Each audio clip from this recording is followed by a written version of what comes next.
là. Sortez tous, il est venu nous perdre. On éteigne la flamme. Ah, le feu. Allez-vous-en. Ce casse reste tout. Vous m'entendez? Laissez-moi tranquille. Allez-vous-en.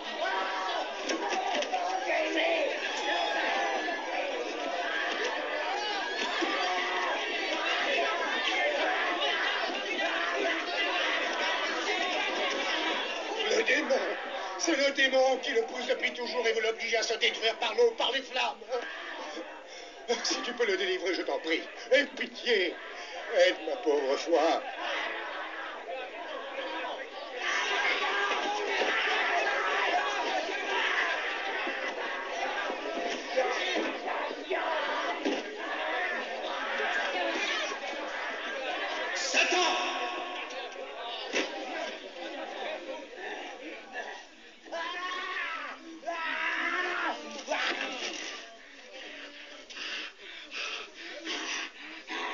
Satan!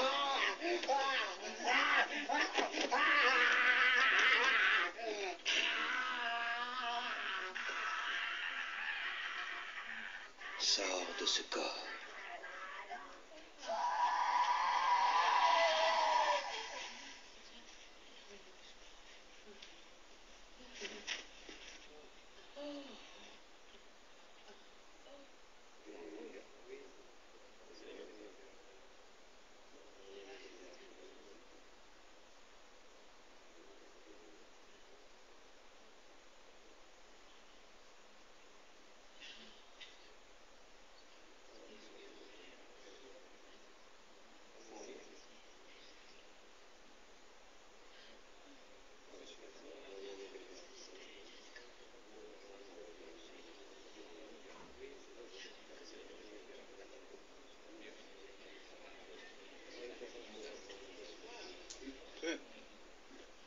Père.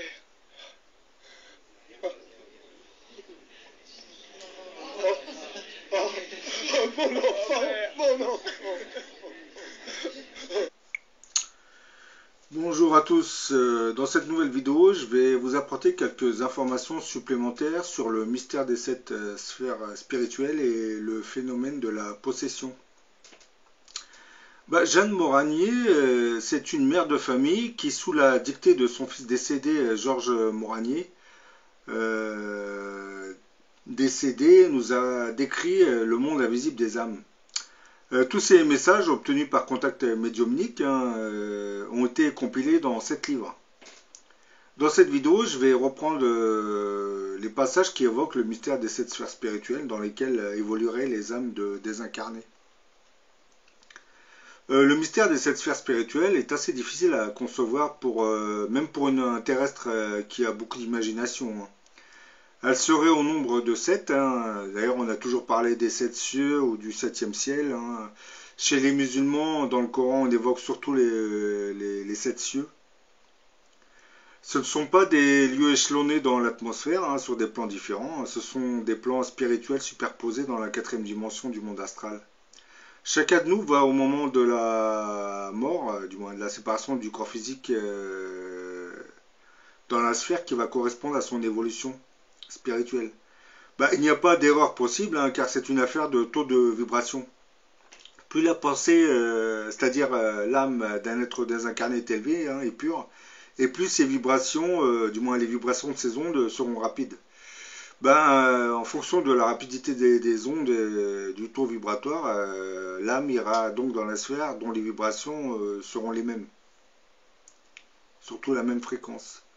Les sphères comporteraient chacune 7 plans ascendants, qui sont ascendants elles-mêmes, mais elles ne sont pas ascendantes dans la dimension terrestre, qui est la hauteur. Elles sont ascendantes sur des plans spirituels, séparés les uns des autres. Elles ne sont pas un état physique à telle ou telle altitude, elles sont un état spirituel à tel ou tel taux de vibration. Ne cherchons pas les désincarnés dans le ciel, ils sont sur la terre, mais dans des plans de pensée différenciés. Et de notre terre et des autres plans par la fréquence de leurs ondes, pour employer un terme de physique qui sera peut-être mieux compris. Ces sphères sont donc ascendantes dans la 4e dimension, celui de la pensée. Chaque sphère a elle-même 7 degrés ou 7 paliers différents, correspondant à des fréquences progressivement plus rapides. Lors du passage dans l'au-delà, nous nous trouvons projetés sur le palier qui correspond à la fréquence de nos vibrations. Nous devrons ensuite, par la correction que nous apportons à notre âme, passer d'un degré à un autre au sein de la même sphère. Et cela se fait dans l'invisible. Il n'est pas besoin de retourner sur la Terre pour cette ascension qui se fait dans une sphère. Elle se fait sur place. Par contre, pour passer d'une sphère à l'autre, il est absolument nécessaire de venir sur la Terre et ainsi de retourner dans la matière pour progresser, parce que c'est en heurtant aux difficultés terrestres que l'on fournit un effort et que l'âme se forme. Elle se forge. Il existerait en fait des points de passage qui permettraient le passage d'une sphère à l'autre. Les chemins de lumière, ce sont des points d'accès créés par des âmes très très évoluées, supérieures, qui permettraient le passage en cas d'urgence d'un niveau, du moins d'une sphère à une autre. Les champs de sortie, ce seraient des zones où deux sphères voisines se toucheraient. Quant aux océans, ce seraient souvent des lieux de ralliement des âmes pour partir vers un niveau supérieur à l'aide d'une embarcation virtuelle. Les ponts seraient le quatrième moyen de passage entre les sphères spirituelles. C'est un peu une séparation entre la lumière et l'ombre, entre deux niveaux. Beaucoup de médiums en parlent. Des âmes très évoluées seraient chargées de les surveiller afin d'empêcher les âmes non préparées psychologiquement de traverser ce genre de pont. Ces ponts sont souvent illuminés. D'ailleurs, dans certains cas de NDE, on voit des gens partir de l'autre côté d'un pont, mais ensuite une entité vient vers eux et leur explique qu'il faut qu'ils repartent en arrière. C'est un peu ça, comme on vient de l'expliquer. Vous avez des âmes, des entités spirituelles qui veillent à ce que des âmes non préparées n'abordent certaines sphères. Tous ces contacts médiumniques nous permettraient d'en savoir tous les jours un peu plus sur le mystère des 7 sphères spirituelles. Par exemple, grâce à ces contacts avec les esprits de l'au-delà, le médium brésilien Chico Xavier nous en apprendra encore un peu plus. D'après lui, chaque sphère est déterminée par des vibrations et les âmes qui s'y trouvent vont percevoir ce qui correspond à leur milieu ambiant. La matière ayant des caractéristiques différentes selon son niveau de vibration, ce qui expliquerait entre autres que notre matière n'existe pas pour les âmes, et ils peuvent la traverser et que nous ne pouvons pas percevoir la matière du monde des âmes, des esprits. Chaque sphère est un monde en lui-même, il posséderait une surface, une partie solide sur laquelle évolueraient et travailleraient les âmes. L'esprit, du moins l'âme, sent en dessous de ses pieds un sol comme solide. Nous trouvons donc au premier niveau la Terre, où vivent ensemble les incarnés et les désincarnés, chacun dans son monde apparent. Cette première sphère est caractérisée par une population invisible chargée de souffrances et de maladies. Cette population agirait sur les incarnés, interférerait sur leur vie et constituerait un véritable fléau pour l'humanité. Les hommes dont les âmes étaient vouées au mal sur Terre, je parle des criminels, des avares, tout ce qui est plus ou moins xénophobe, raciste et tout ceci, et qui sont enveloppés d'aura noire et grise, se retrouveraient en règle générale dans la première sphère dite spirituelle, celle qui est la plus proche de la Terre. C'est la sphère dite des ténèbres, parce que les désincarnés, ils vivraient dans la nuit d'une profonde angoisse. Entre le reflet de leur corps et les pensées de leur âme, on peut parler en effet de ténèbres. Mais bon, d'un ordre mental. Pour bien comprendre, il s'agirait d'une impression mentale alors que cette sphère est éclairée comme les autres. La plus détestable des sphères, la première, la plus basse spirituellement parlant, et la plus proche de la Terre. Elle est effrayante et il ne fait pas bon y vivre. C'est d'après les contacts médiumniques, c'est là que seraient rassemblés tous ceux et toutes celles qui auraient, pendant leur passage terrestre, accompli les actions les plus obscures. Cela se paye très cher, et pas seulement par des remords, ce serait trop facile. Ces gens-là paient leurs erreurs de conduite par des cauchemars sans fin. Les assassins sont rassemblés là, les voyous qui ont fait souffrir leurs semblables, et tout ce que l'humanité a compté d'être perdu, et cependant responsables de leurs actes. Tous vivent dans l'angoisse permanente, se croyant traqués par leurs victimes. Leurs visions sont horribles. leur pensée est si perturbée qu'ils ne voient pas la lumière que Dieu leur dispense pour les aider à se racheter. Bah, ces âmes, il leur faut des années, de très, très nombreuses années, souvent avant de parvenir à réagir pour demander à revenir sur Terre, afin de pouvoir expier d'une façon ou d'une autre leurs dettes. Bah, je l'ai expliqué dans beaucoup de mes vidéos, il existerait dans cette sphère des sortes de prisons où certaines âmes seraient à l'intérieur, c'est-à-dire enfermées.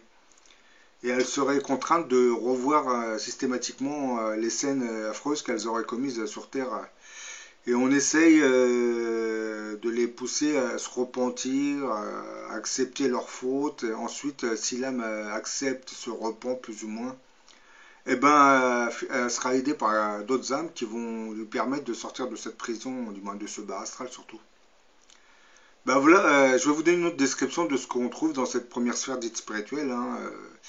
Une atmosphère de souffrance, il n'y a pas d'évolution. Les âmes stagnent, plongées dans leur égoïsme. C'est le lieu de toutes les misères inimaginables.